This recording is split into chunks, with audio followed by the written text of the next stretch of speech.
no presente século, em outra tradução, de forma sóbria, ou seja, muito consciente, justa e piedosamente. O versículo 13, esse texto que acabamos de referir, diz: aguardando a bem-aventurada esperança e o aparecimento da glória do nosso grande Deus e Salvador, Jesus Cristo. Então, aqui, afirmando aqui, especialmente o apóstolo Paulo, escrevendo para o seu filho na fé, o pastor Tito, ele escreveu renovando essa bem-aventurada. O que é bem-aventurada? É o grau máximo, é o adjetivo máximo da felicidade. É o grau máximo da felicidade, essa expressão bem-aventurada. A esperança, o aparecimento da glória do nosso grande Deus. Deus, de duas vindas de Jesus. No Antigo Testamento, fala muito sobre a vida de Jesus, sobre a primeira vinda de Jesus. Nós vamos ver no livro de Isaías, no capítulo 9, versículo 6, diz lá: o menino nos nasceu, um filho se nos deu, e o principado estava sobre os seus ombros, e o seu nome será maravilhoso, conselheiro, Deus forte, Pai da eternidade e príncipe da paz. Está falando de quem? Está falando de Jesus. Aí tem muitas promessas da primeira vinda de Jesus no Antigo Testamento. Tem muitas promessas. Mas estou falando de uma aqui, o profeta Isaías, capítulo 9, versículo 6. Miqueias também fala: e tu, Belém Efrata, de forma nenhuma és a menor entre as capitais de Judá, porque de ti, pois de ti sairá aquele que há de reinar em Israel, e cujas saídas são desde os tempos antigos, desde os dias da eternidade. Então é ilimitado, sem tempo determinado. Então, de quem Miqueias está falando? Está falando de Jesus, que haveria de nascer em Belém. Muito bem. Depois, o profeta Isaías, no capítulo 53, nos fala da morte redentora de Cristo. Ele veio para trazer perdão, salvação e dar início a um novo contrato, uma nova aliança, um novo concerto, e também iniciar a construção, a edificação, edificar a igreja. Então, o Antigo Testamento fala da primeira vinda de Jesus Cristo, que é o Messias esperado por Israel. E eles, infelizmente, até hoje não se conscientizaram disso, salvo alguns judeus, alguns israelitas que já se converteram ao Evangelho de Jesus Cristo. Mas, no geral, eles ainda estão esperando o Messias. Mas o Antigo Testamento então fala da primeira vinda de Jesus. E aconteceu com o nascimento de Jesus, e depois toda a história da vida de Jesus, que Mateus, Marcos, Lucas e o apóstolo João também relata a história da vida de Jesus. Muito bem, após a morte de Jesus, Jesus passou cerca de um pouquinho mais de 33 anos aqui nessa terra, 3 anos e meio aproximadamente de ministério, de vida, ensinamento com os discípulos. E por fim chegou o dia de cumprir a profecia do capítulo 53 do profeta Isaías, de que ele foi morto pelas nossas transgressões, pela nossa iniquidade, pelos nossos pecados. Ele foi morto, mas ele ressuscitou. Me lembra que eu falei uma vez aqui na igreja que Jesus ressuscitou, o túmulo está vazio. É o único fundador de religião, de igreja, que está vivo. Os demais todos estão lá no túmulo, mas Jesus ressuscitou. Amém. Passou mais 40 dias com os discípulos, dando as últimas instruções, e levou os seus discípulos até o Monte das Oliveiras, de onde ele foi elevado para as alturas, como nós já lemos. E os anjos então renovaram a promessa de que Jesus voltará a segunda vez. A primeira vez ele veio para a remissão dos pecados, para dar a sua vida para a salvação de todo aquele que nele crê e para fundar a igreja.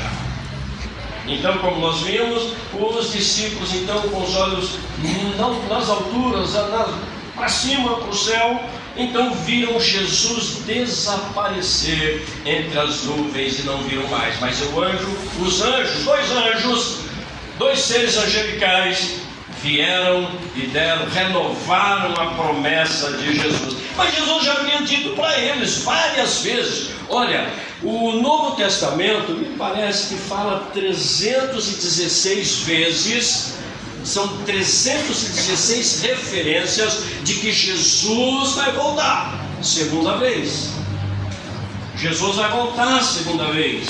E Jesus então já tinha falado para os discípulos, capítulo 14, versículo 1 a 3, do registro do apóstolo João, do Evangelho de João: não se turbem os vossos corações, crede em Deus, crede também em mim. Na casa de meu pai há muitas moradas. Se não fosse assim, eu não teria dito: vou preparar-vos lugar. Esse mais. E se eu for e vos preparar lugar, que mais? Que mais? Se eu for e vos preparar lugar, virei outra vez. Olha aqui a bendita promessa: virei outra vez. E virei outra vez. Mas aí, continua o versículo: e vos tomarei, vos levarei para mim mesmo. Por quê? Para que onde eu estiver, estejais vós também. É por isso que nós chamamos de bendita esperança, porque o Senhor Jesus, Ele vai voltar para nos levar para o céu. E pela fé nós cremos nessas promessas. Pela fé nós cremos nestas promessas que chamamos então da bendita esperança. A palavra bendita esperança, e agora nós vamos entrar na introdução da apostila. A expressão bendita esperança se refere à segunda vinda de Cristo, que é a esperança da igreja desde que Jesus retornou para os céus. Então, queridos, já se passaram 2000 anos. Já se passaram 2000 anos. E essa promessa, ela continua de pé. Está demorando. Mas o apóstolo Pedro, escrevendo na sua primeira epístola, diz: não retarda o Senhor a sua promessa. Não é que ele está demorando, ele está retardando, ele está atrasado, não. O apóstolo Pedro diz: não retarda o Senhor a sua promessa. Antes ele é tardio, esperando para que todos se arrependa e chegue ao pleno conhecimento. Então, não é que Jesus está demorando, ele está sendo paciente. Tiago, ele diz: o lavrador espera o precioso fruto da terra. Então, com paciência. Então, Jesus não está demorando, ele está sendo paciente com as pessoas, com a humanidade do mundo inteiro. Então, essa expectativa que aumenta a cada dia. Nós temos certeza de uma coisa: cada dia que se passa, nós estamos mais perto do cumprimento desta bendita esperança. Essa expectativa, esse desejo, essa vontade se aumenta a cada dia. À medida que o tempo vai passando, nós sabemos que estamos mais perto do cumprimento dessa promessa. A lição, então, nossa lição de hoje, pretende esclarecer que é muito breve que esse evento, esse fato, essa promessa vai se cumprir. Então é necessário nós estarmos vigilantes. Como é que fala? É muito importante essa palavra, pastor Tiago, me ajuda. É vigilante mesmo? Então, precisa vigiar, precisa estar com cautela, com cuidado na nossa vida espiritual. Não pode descuidar, em nenhum momento. Não pode descuidar. E foi isso então o objetivo da nossa lição. E também nós vamos estudar um pouquinho o que é fidelidade, tá? Temos que ser fiel, nos manter firme na fé e no cumprimento daquilo que a Bíblia nos recomenda viver. Muito bem. Tem pessoas que não mais acreditam. Tem gente que já perdeu a esperança, demorou muito e perdeu a esperança. Mas quando nós lembramos da Arca de Noé, Noé, ele anunciou que Deus ia acabar com o mundo da época de Noé através do dilúvio, com água. Acho que todos nós conhecemos a história da Arca. Noé falou 100 anos, um século inteiro, e também pregou a mensagem de que o povo se arrependesse, entrasse na arca e que disseram, não, Noé está doido. Ele ficou doido, né? Até o dia que esse evento, esse fato aconteceu,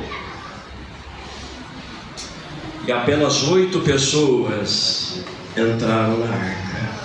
Apenas 8 pessoas.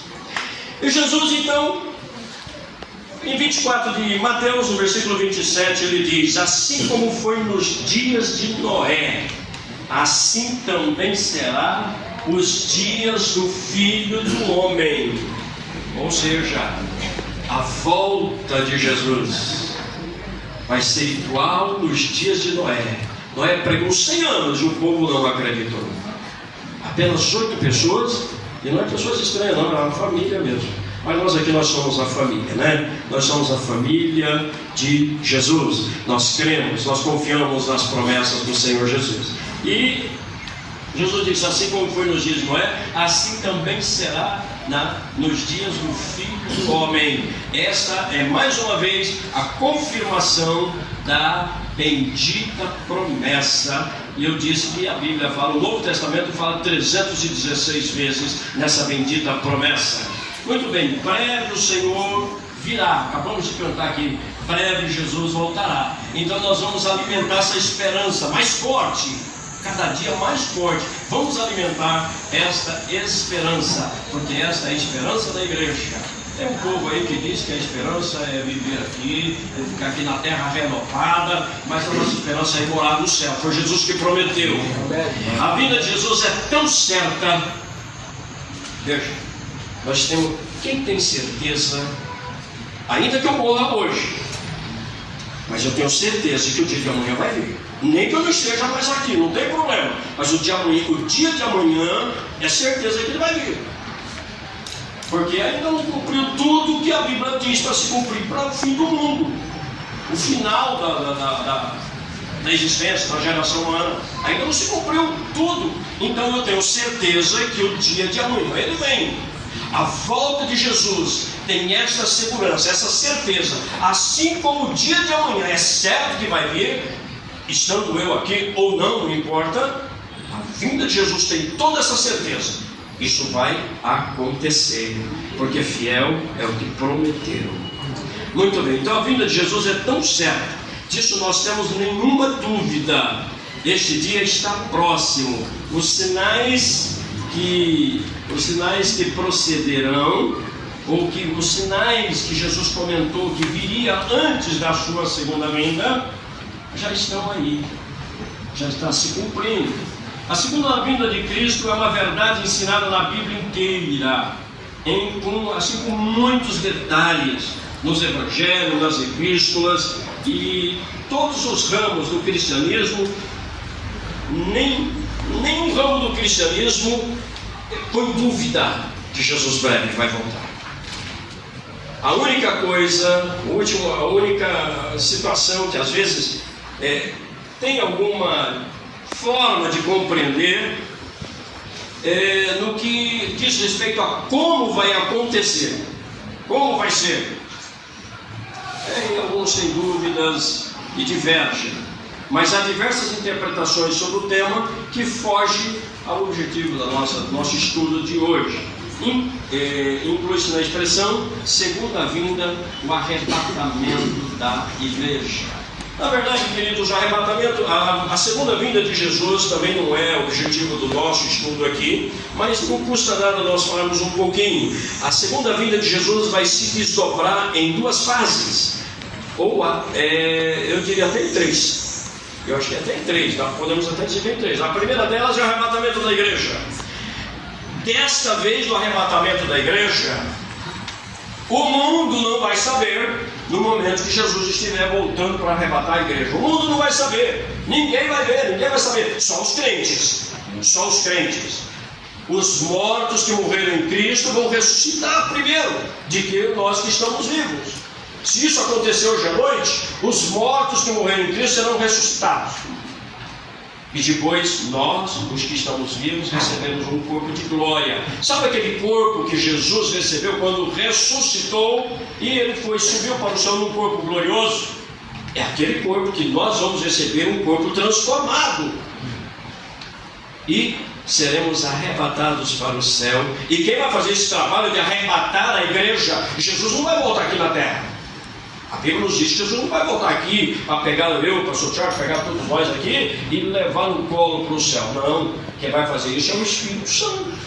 É o Espírito Santo que nós estudamos essa semana inteira, é que vai ter esse trabalho de nos dar o corpo de glória e nos arrebatar. E diz o apóstolo Paulo em 1 Tessalonicenses capítulo 4, versículos 16 e 17, diz lá que o mesmo Senhor descerá do céu com a areia, e que nós encontraremos eles nos ares, não é aqui no chão da terra não, é nos ares. A igreja vai ser arrebatada. O mundo não vai ver, o mundo vai saber depois que fulano desapareceu, os crentes desapareceram, um povo que fazia um barulhão tremendo, cantava, dançava, pulava, foi arrebatado, sumiu, desapareceu. E assim vão saber que se cumpriu o que Jesus prometeu. Mas essa é a primeira fase, arrebatamento da igreja. Só os crentes, só os salvos verão, e até os mortos vão entender isso e vão ressuscitar através da operação do Espírito Santo. Segunda fase vai ser quando Jesus voltar para a restauração de Israel. Restauração de Israel é a segunda fase. Eu digo que uma terceira fase vai ser o juízo final. Será o juízo final. O julgamento do grande trono branco. Mas não é o objetivo do nosso estudo agora esse assunto. É tudo para falar que a segunda vinda de Jesus tem esse desdobramento.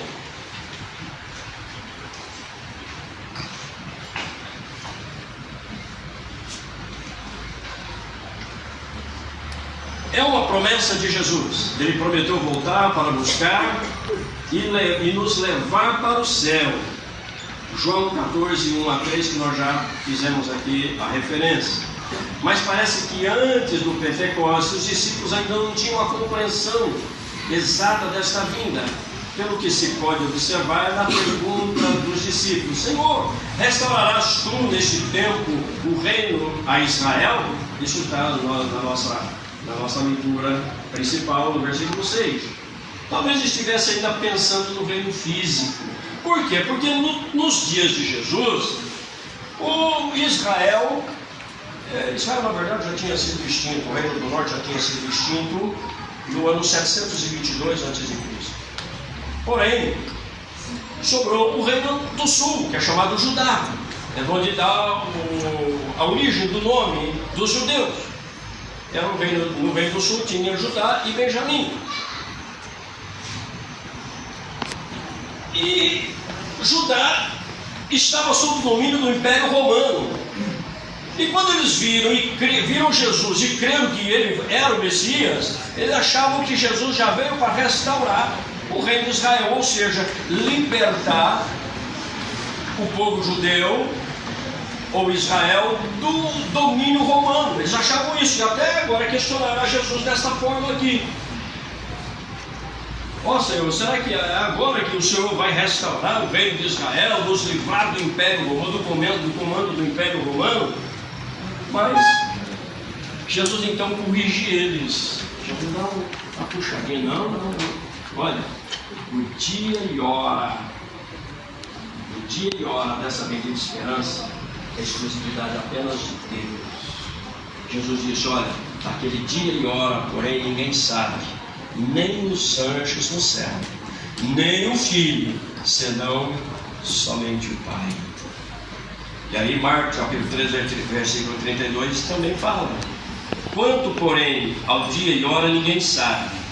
Marcos registra essa mesma afirmação de Jesus. E a restauração do reino de Deus não é só para Israel, mas é para todos os povos. Jerusalém, como em toda a Judéia e Samaria, até os confins da terra. Então, Jesus mostrou para eles que não era a restauração de um reino físico, um reino político. Não era uma restauração política, mas era uma restauração espiritual. E o dia se aproxima, queridos. Sabemos que a vinda de Jesus está próxima, pelos sinais claros que o Senhor Jesus nos mostrou. Jesus disse: olha, quando a figueira estiver brotando, vocês conhecem os tempos. Quando a figueira estiver brotando, é um sinal.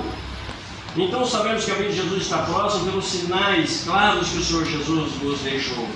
Pregamos por toda parte que Jesus breve vem. Essa mensagem está nos nossos hinos congregacionais que acabamos de cantar agora: breve Jesus voltará. E nos diversos cânticos inspirados nas Escrituras que a missionária Raquel acabou de falar. Os nossos hinos precisam ser inspirados na vida sagrada. Então ninguém sabe o dia e nem a hora, mas o Senhor Jesus deixou claros os sinais evidentes. E quais são esses sinais? Nós temos dois sinais fortes. Primeiro, o mergulho no Espírito Santo, que é o tema desses 4 dias de estudo bíblico. O mergulho no Espírito Santo, desde o dia do período dos últimos dias, palavras de Deus através do profeta Joel, capítulo 1, versículo 28, versículo a 32. Ele nos fala que derramarei o meu Espírito sobre toda a carne. Então se cumpriu no dia de Pentecostes, que nós já conhecemos, no capítulo 2 de Atos dos Apóstolos. E que a partir do avivamento da Rua Azusa, não sei, não